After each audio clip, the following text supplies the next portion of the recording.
හරි. එතකොට මචං මේ ෆිසික්ස් එකේ දෙවෙනි පොත නෙමෙයි. එතකොට භ්‍රමණ චලිතයයි වෘත්ත චලිතයයි. හරිද? මේකෙදි වෙන්නේ මෙන්න මේම සීනය. මුලින්ම මෙන්න මේ පළවෙනි පිටුවේ තියෙන්නේ බං ප්‍රවේග කාල ප්‍රස්තාර. හරිද?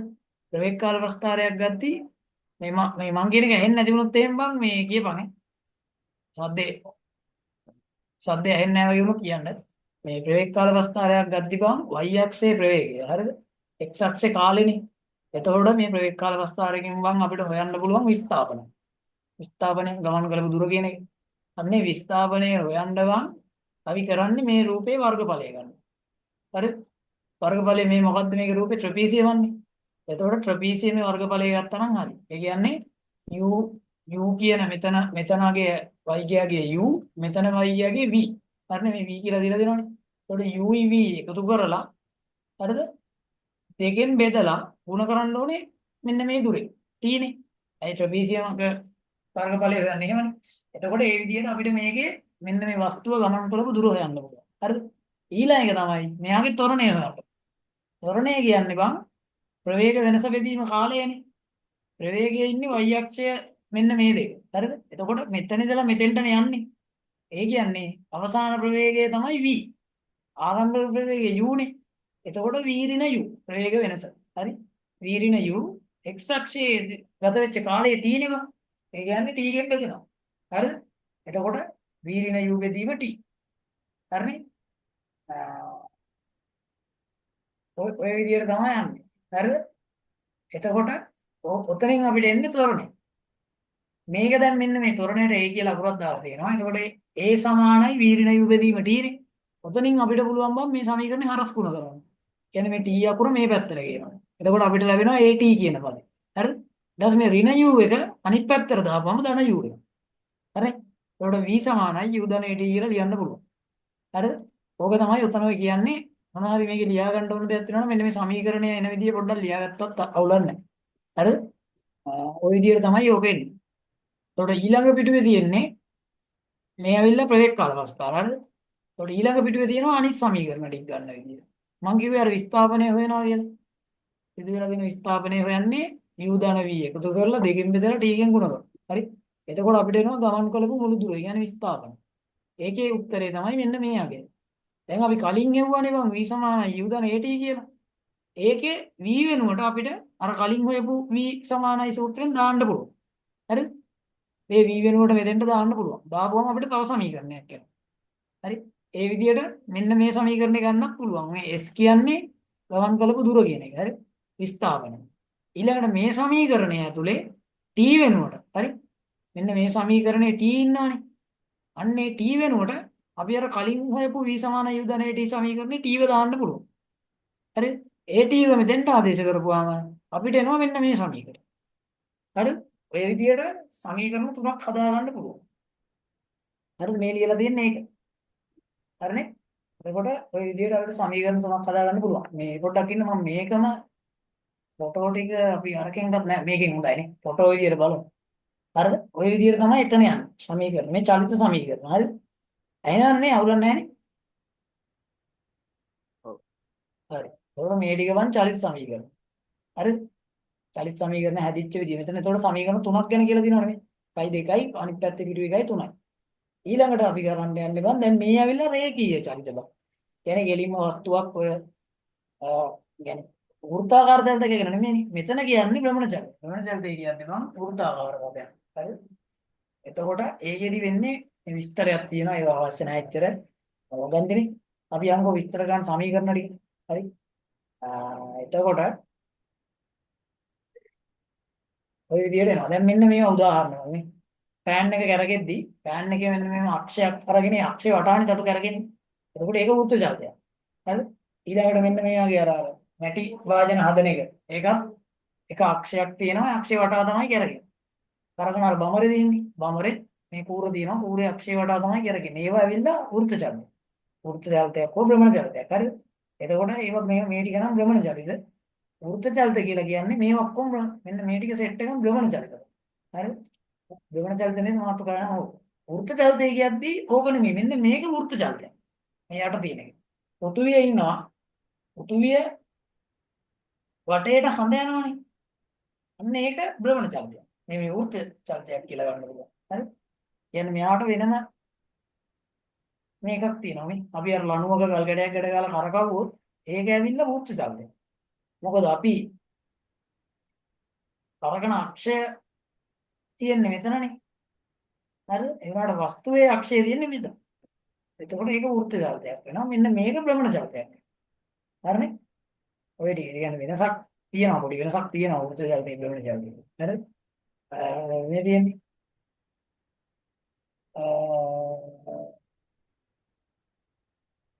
හරි මේ ටික වෘත්ත චලන භ්‍රමණ චලන. හරි උදාහරණ. උඩ අපි ඊළඟ එක ගත්තොත්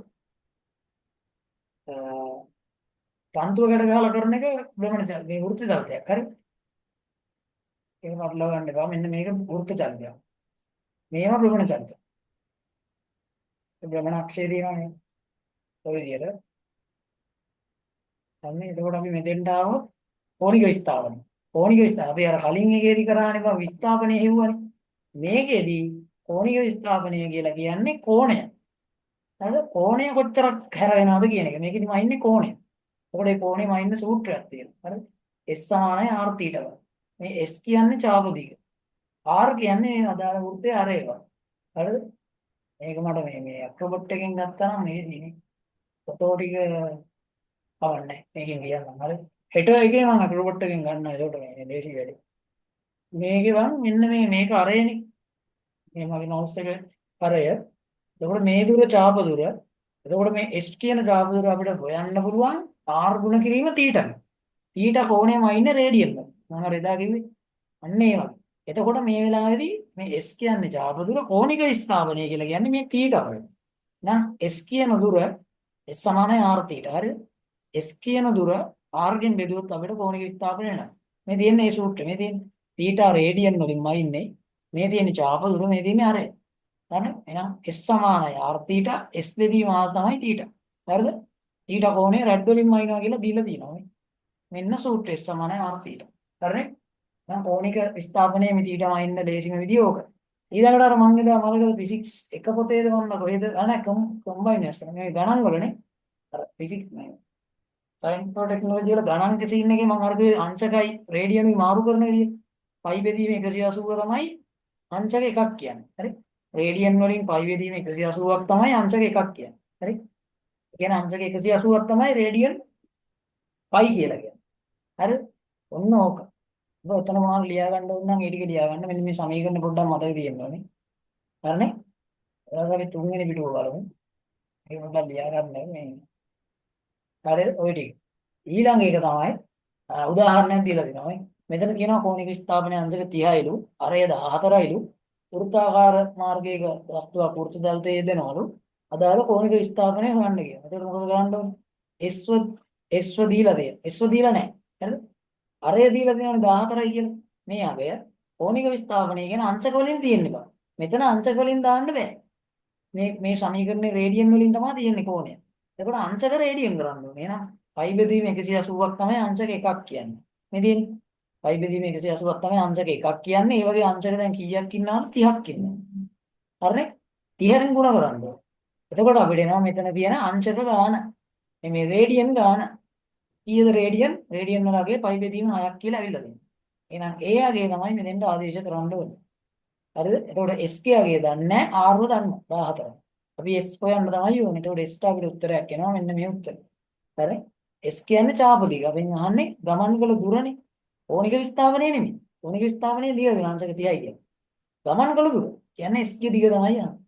හරි? කෝණික ප්‍රවේගය කියන්නේ බං ඔය කෝණික විස්ථාපනය අපි හොයනවනේ.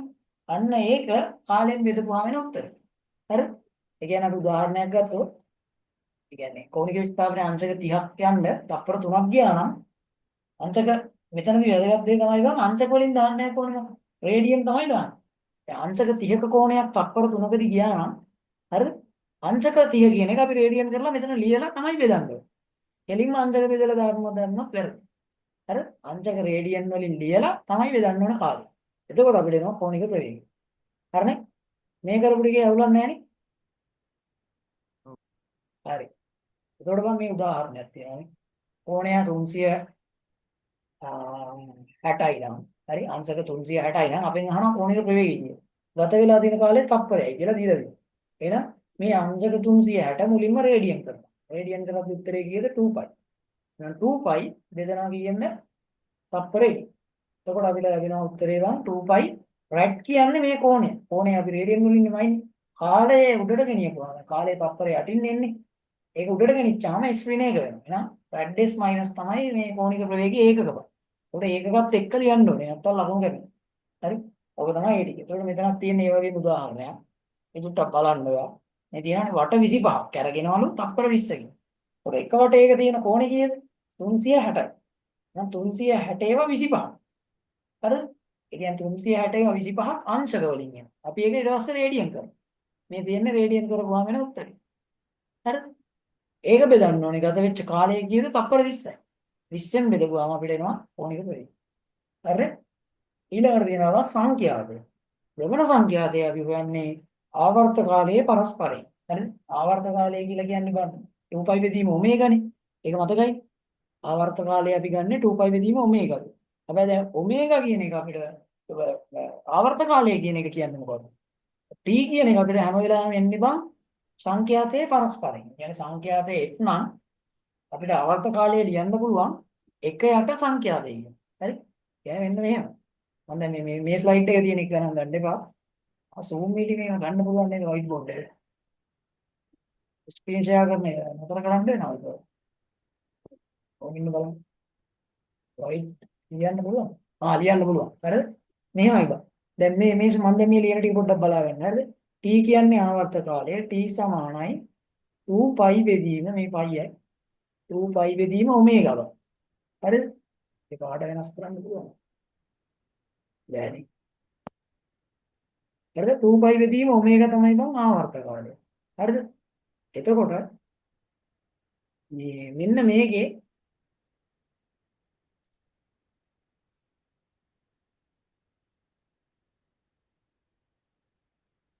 මේ මෙතන තියෙනවානේ.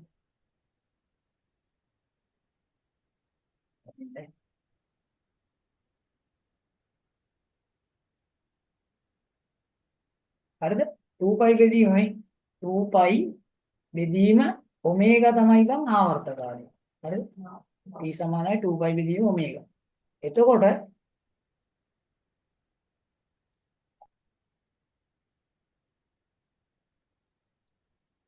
t සමානයි 2π බෙදීම ඔමේගා බං.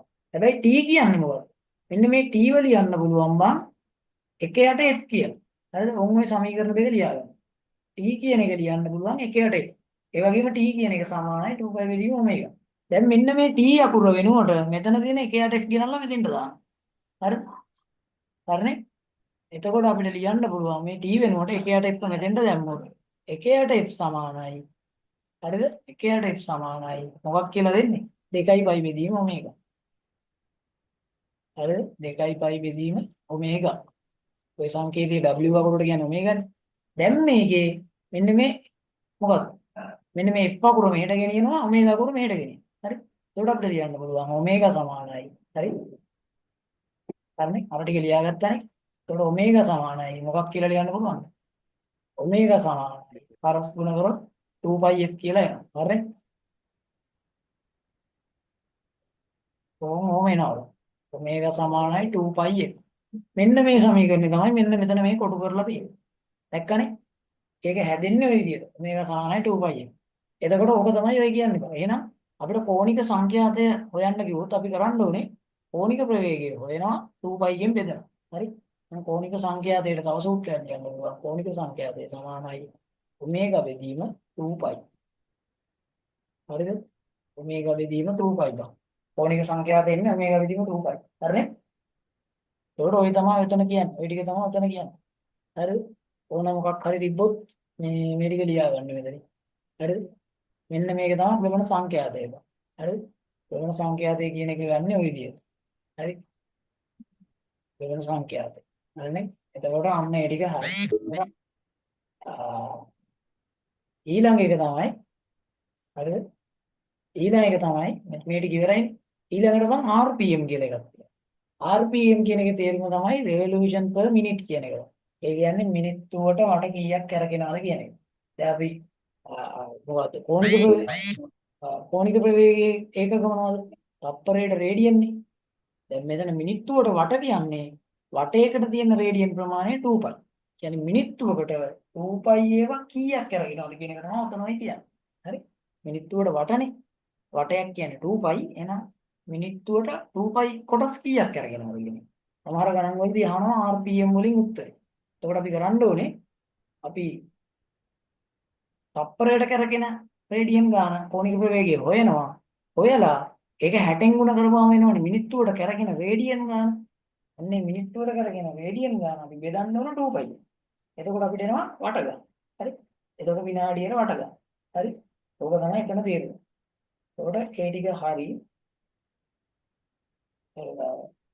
මෙන්න දෙනවා ඊළඟ ආවර්ත කාලය. හරි මෙන්න මේක තමයි මම දැන් අර කිව්වේ. මේදී T සමානයි 1ට F. මම අර කලින් කියපු සූත්‍ර දෙක මෙතනදී යාලා දීලා තියෙනවා නේ. T සමානයි 1ට F සූත්‍රයයි. T සමානයි 2π බෙදීම ඔමේගා සූත්‍රයයි. හරිද? ওই දෙක එතන දීලා තියෙනවා. හරි? ওই දෙක ලියා ගන්න. ওই දෙකෙන් තමයි ඇත්තටම අර අනිත් එක ඔප්පු වෙන්නේ. ඔප්පු කරන්නේ. හරිනේ? නමුත් දැන් මෙතන ගාණක් දීලා තියෙනවා. හරි? මේ ගාණ පොඩ්ඩක් බලන්න ඕනේ. හරිද? මෙතන ගාණක් දීලා තියෙනවා. එන්න ගානක කෝණික ප්‍රවේගය රැඩ්ඩස් -5යි කියලා තියෙනවා. විදුලි මෝටරයක් භ්‍රමණය වෙනවා කියලා තියෙනවා. හරි. එක් වටයක් යාමට ගන්නා කාලය හේවත් ආවර්ත කාලය. ඇහෙනවනේ ඒවා? ඔව්. හරි. හරි. කෝණික ප්‍රවේගය 5යි කියලා දීලා තියෙනවා රැඩ්ඩස් මයිනස් මේ මෝටර රථයක් එක් වටයක් යාමට ගන්නා කාලය. හරි. ඒවත් ආවර්ත කාලය. ආවර්ත කාලය හොයන්නේ කොහොමද? හරි. ආවර්ත කාලය හොයන්නේ T සමානයි 2π බෙදීම ඔමේගා. හරිද? 2π බෙදීම ඔමේගා. දැන් ඔමේගා තමයි මේ දීලා තියෙන්නේ. කෝණික ප්‍රවේගය කියන්නේ ඔමේගානේ. එහෙනම් අපිට ලියන්න පුළුවන් 2 සමානයි 2π බෙදීම. හරි? 2π බෙදීම ඔමේගා කියන්නේ 5π රැඩ්ඩස් මයිනස්. ඒකෙත් එක්කම දාගන්න ඈ. ලකුණු කරගන්න. 5π රැඩ්ඩස් මයිනස්. හරිද? 5π රැඩ්ඩස් මයිනස්. එතකොට මේ π අකුරයි මේ π අකුරයි කැපෙනවා. මෙන්න මේ රැඩ්ඩස් මයිනස් කියන එකේදී බං හරිද? ඔන්න ඔතන විශේෂයි. රේඩියන් කියන මේ රියල් RAD කියලා ලියනවනේ මෙන්න මේක. රැඩ් කියලා ලියන එක බං. අන්න ඔය රැඩ් කියලා ලියන එක ඇත්තටම ඒකකයක් නෙමෙයි බං.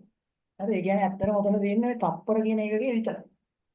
මෙන්න මේ RAD කියලා ලියන කොටස මෙතන ලිව්වට ඒකකයක් නෙමෙයි ඔය. හරි? රේඩියන් මිනිමම කියන එකම ඉන්නේ නිකම්ම ඒකකයක් නැහැ. එතකොට මෙන්න මේ RAD කියන එක අපිට ඇත්තටම නැහැ කියලා හිතන්න පුළුවන්. එතකොට ඉතුරු වෙන්නේ තප්පර මයිනස් විතරනේ. මේක ආවර්ත කාලයක්නේ. ආවර්ත කාලයක් කියන්නේ කාලයක් නෙවෙයි. එතකොට කාලයක් නිසා උත්තරේ මේ S ගේ ඍණ එක උඩට ගියපුවාම S ගේ පළවෙනි බලය වෙනවා. හරි? S ගේ පළවෙනි බලය වෙනවා. කියන ධන පළවෙනි බලය. එතකොට මේකේ තේරුම මොකක්ද? ඔය කියන්නේ තප්පර කියන එක. හරි? එහෙනම් 2 යට 5යි තප්පර. එහෙනම් ඇත්තටම අපිට ලැබෙන ආවර්ත කාලය කියන්නේ කීයද? 2 යට 5යි තප්පර. හරි? කියන්නේ කීයද උත්තරේ ආවර්ත කාලය කීයද? 0.4. තප්පර. හරි? හරිද? 0.4. අපෙන් අහන්නේ මොකක්ද ආවර්ත කාලෙනේ. අපි බලමු උත්තරේ හරිද කියලා. හරිද? අපිට ආයේ කීයද 0.4 කියන උත්තරේ. හරිද? අපි බලමු ඒක හරිද කියලා. දීලා තියෙනවා උත්තරේ. උත්තරේ මේක බැක් කරන්න බැහැ. ඒවනේ. හරිනේ. මේ තියෙනවා. මේ තියෙනවා. හරි? 2ට 5යි කියන්නේ හරි? 0.4යි. තප්පර. හරිද? ඊළඟට තියෙනවා බං කෝණික ත්වරණය. හරිද? කෝණික ත්වරණයේ සංකේතය තමයි බං ඇල්ෆා. හරිනේ? ඇල්ෆා හරිද? කෝණික ත්වරණය අපිට මයින්න පුළුවන් ඇල්ෆා වලින්. ඇල්ෆා තමයි ඒකනේ. කෝණික ත්වරණය මයින්නේ ඇල්ෆා කියන එකකින්. හරිද? කෝණික ත්වරණය. එතකොට කෝණික ත්වරණය මයින්නේ ඇල්ෆා වලින්. හරිද? ඇල්ෆා තමයි කෝණික ත්වරණයේ සංකේතය. මේ තියෙන්නේ ඇල්ෆා. ඇල්ෆාව ගන්න පුළුවන් කොහොමද? මේක අර රේඛීය චලන සමීකරණ ටික වගේම තමයි බං මේ. අපි දන්නවනේ V සමානයි U ධන AT. ඔය රේඛීය චලන සමීකරණ ටික. හරිද? S සමානයි UT ධන භාගයයි මේ ධන භාගයයි AT වර්ගය. ඊළඟට V වර්ග සමානයි U වර්ගය ධන 2යි AS. ඊළඟට අනිත් එක S සමානයි හරිද? u ධන v බෙදීම දෙවාරයක් t බං. ඔන්න ඔය තියෙන රේඛීය චලන සමීකරණ ටික ඉන්නවනේ. ඔන්න ඔය රේඛීය චලන සමීකරණ ටිකම තමයි කෝණික චලන සමීකරණ ටික විදියට දාන්නේ සංකේත ටික වෙනස් කරලා. හරි? v වෙනුවට එනවා ඔමේගා. හරිද? u වෙනුවට එනවා ඔමේගා නෝට්. හරිද? s වෙනුවට එනවා තීටා. ඇයි ආ කෝණික විස්ථාපනය වෙනවනේ. ඊළඟට t ටීම තමයි. හරි කාලය කොහොමත් කාලය. මේකේ තියෙන මෙන්න මේ තොරණේ a නේ. a වෙනුවට එනවා ඇල්ෆා. හරි. ඕම් ওই ටික තමයි එන්නේ බං. එතකොට මෙන්න මේ සමීකරණ ටිකේ මම මේ දකුණු පැත්තේ දීලා දෙන සමීකරණ ටිකේ s වෙනුවට v වෙනුවට u වෙනුවට මෙන්න මේ පද ටික දාන්නයි තියෙන්නේ. හරි. ඒ කියන්නේ එතකොට අපි මේ ටික මේ පැත්තෙන් ලියවුවොත් කොහොමින්ද මට බව ස්ක්‍රීන් එක උඩයි ඉන්නේ. පේන්ට් එක ගමු. පේන්ට්. හරි. අර මේ පේන්ට් මේක පේනව නේද?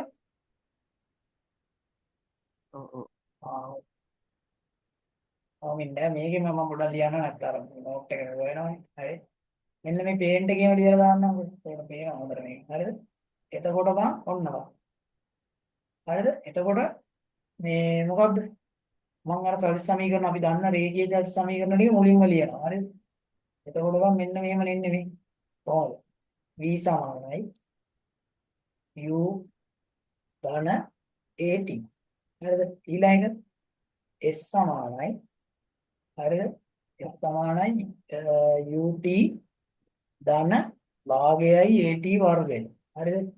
ඊළඟ v වර්ග සමානයි u වර්ගය ධන 2 as.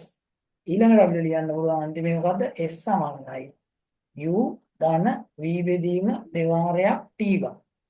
හරිනේ? ඔන්න ඔය සමීකරණ ටිකේ v වෙනුවට දැන් දාන්නේ කවුද? ඔමේගා. හරි? මේ පළවෙනි සමීකරණේ අපි කෝණික චලන සමීකරණෙ ලිව්වොත් v වෙනුවට දානවා ඔමේගා. u වෙනුවට දානවා ඔමේගා නෝට් බං. ඔමේගා නෝට් කියන්නේ ආරම්භක ප්‍රවේගය. මේ තියෙන්නේ අවසාන ප්‍රවේගය. ධන a කියන්නේ දැන් ඇල්ෆා. t ටීම තමයි. එක. මෙන්න මෙහෙම මතක තියාගන්න. s වෙනුවට මේකේ දානවා තීටා.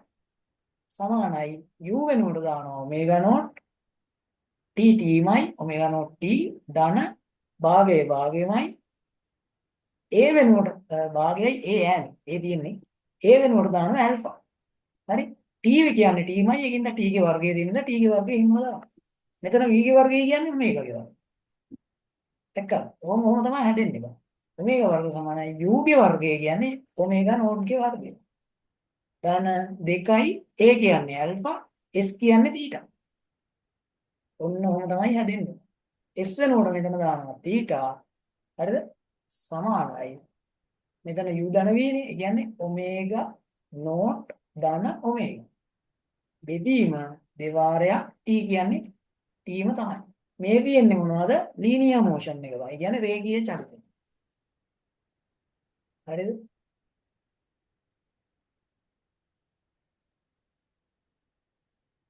රේඛීය චලනය. මේ පැත්තේ තියෙන්නේ කෝණික චලනය. හරිනේ? කෝණික චලිතය. ඔන්න ඔහොම තමයි බං එන්නේ. සමීකරණ ටික. හරිනේ? එහෙනම් මේ ටිකම තමයි අපිට අතනදී මේ කියන්නේ යාළුවනේ. එක්ක. ඔකේ දැන් අපි ගාණක් බලමු. එතකොට හොඳටම වැඩේ තේරෙනවා. හරිනේ? අපි ගාණක් බලමු රංගල. මේකේ උදාහරණ ගාණක් දීලා තියෙනවා. අපි ඒක මේ අරන් බලමු. මෙන්න මේක බලහම මේ දීලා තියෙන එක මේ තියෙන්නේ. හරි ඇන්ගියුලර් කෝණික ත්වරණය. හරි සංකේතය ඕක. මෙතන තියෙනවා අර මං කියපු සූත්‍රනේ. නැක්කනේ. හැදෙන විදිය. එතකොට මෙයාලා මේකේ අරන් තියෙන්නේ u වෙනුවට. හරි. මං ගත්ත සංකේත වල පොඩ්ඩක් වෙනස්. ඒ වුණාට කිසි ප්‍රශ්නයක් නැහැ. හරිද ඒක? ආරම්භක වේගයේ ඔමේගා නෝට්ම තමයි අරන් තියෙන්නේ. මං අර v වෙනුවට ගත්තේ ඔමේගානේ. මෙයාලා ඔමේගා 1 කියලා අරන්. හරි. අවුලක් නැහැ. මං ගත්ත එක ඔමේගා කියලානේ ගත්තේ. එයාලා ඔමේගා 1 කියලා අරන් තියෙනවා. හරි. ඔමේගා නෝට් එහෙමම අරන් තියෙනවා. තොරණේ අල්ෆා කියලා අරන් තියෙනවා. කාලයම තමයි. හරි. ඒකින්ද කිසි අවුලක් නැහැ. ඒ ගත්ත එක හරි. හරිද? එහෙනම් ඔය ටික ප්‍රැක්ටිස් කරන්න සමීකරණ ටික මම අර කියපු ටික මම අර වගුවේ පේන්ට් එකේ යන්නේ මෙන්න මෙතන යන්නේ. අන්න ඒක මේ හොඳට බලා ගන්න. හරිද? මම මේ කියන්නේ. අන්න ඒ ටික පොඩ්ඩක් හොඳට බලා ගන්න. මේ තියෙන්නේ ඒ ටික තමයි. මේ තියෙන්නේ. මේ තියෙන්නේ දීලා. මෙන්න මේක මචං බලා ගන්න. හරි. මේක වැදගත්. රේඛීය චලිතයට කොහොමද වෙන්නේ? කෝණික චලිතයට කොහොමද වෙන්නේ? හරි. ඒක මට වැදගත් සීන් එකක් තියෙනවා. මේ සමීකරණ අනිවාර්යෙන් බලන්න ඕනේ. හරිනේ? ඒ ටික පොඩ්ඩක් මාක් එකක් දාගන්න. එතකොට අපි ඊළඟට ගියොත් හරිද? අපි ඊළඟ කැලලට යන්නේ එහෙනම්. මෙතනදී ඊළඟ වීඩියෝ.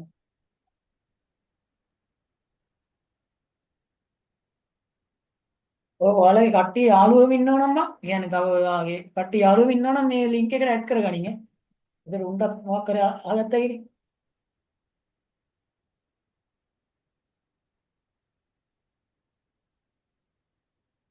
මේ හරි. එතකොට හරි. ඒ ටික හරිනේ. මේකේ මම මේ උදාහරණ ගානක් මේ බලන්න. නිශ්චලතාවයෙන් භ්‍රමණය ආරම්භන විදුලි පංකාවක් තියනවලු. තප්පර දෙකක කාලයකදී 70යි පයි රැඩ්ඩස් මයිනස්ක කෝණික ප්‍රවේගයක් ගන්නවා කියනවා.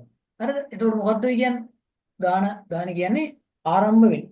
හරිද? ඒ කියන්නේ මෙයාගේ T බිඳුවේදී විදුලි පංකාවේ නිශ්චලතාවයෙන් ගමන් භ්‍රමණය ආරම්භන විදුලි පංකාවක් තප්පර දෙකකදී 70යි පයි රැඩ්ඩස් මයිනස්ක මේකක් ගන්නවා. ඔය කියන්නේ මෙහෙම සීන් එකක්. හරිද? තප්පර දෙකකදීනේ. හරි. එතකොට නිශ්චලතාවයෙන් පටන් ගන්නවා කියන්නේ. හරිද? ඒ කියන්නේ මොකක්ද ඔය කියන්නේ? T බිඳුවේදී හරිද? එයාගේ කෝණික විස්ථාපනය කීයද? කෝණික ප්‍රවේගය කීයද? බිඳුව. නිශ්චලතාවයෙන් ගමන් අරගෙන එක්කෙනෙක් දැන් T දෙකක්. ඒ කියන්නේ දැන් T ගියාගේ කීයද? තප්පර දෙකක් ගියා කියනවා. මේ T ගියාගේ තප්පර දෙකක් වෙද්දී ආරම්භයේදී තිබ්බේ ඔමේගා නෝට්. දැන් එයාගේ වැලියු එක, ඒ කියන්නේ ඔමේගා 1 ගේ අගය කීයද? ගානේ කියනවා බං එයාගේ දැන් අගය කීයක් වුණා කියලාද කියන්නේ 70යි පයි රැඩ්ඩස් මයිනස්. හරිද? අන්න ඔක තමයි උතන කියන්නේ. එහෙනම් 70යි පයි රැඩ්ඩස් මයිනස් නම් මොකද කරන්න ඕන? මේ ඔමේගා 1 ගේ අගය කීයද? ඒකකත් එක්කම දාවන් ඈ. 70යි පයි රැඩ්ඩස් මයිනස් බා. හරිද? 70යි පයි රැඩ්ඩස් මයිනස්. දැන් අපිට මෙන්න මේ තුන් දෙනා සම්බන්ධයෙන් සමීකරණයක් ලියන්නයි තියෙන්නේ. මොකද්ද? ඔමේගා 1 සමානයි අපි දන්න සමීකරණය. ඔමේගා නෝට් ධන ඇල්ෆා t. ඔන්න ඔය සමීකරණ ලියන්න පුළුවන්. ඕකෙන් මොකද්ද හොයන්න පුළුවන් කෙලින්ම? ඇල්ෆාව හොයන්න පුළුවන්. හරි. දැන් අපෙන් අහන්නේ මොකද්ද ප්‍රශ්නේ?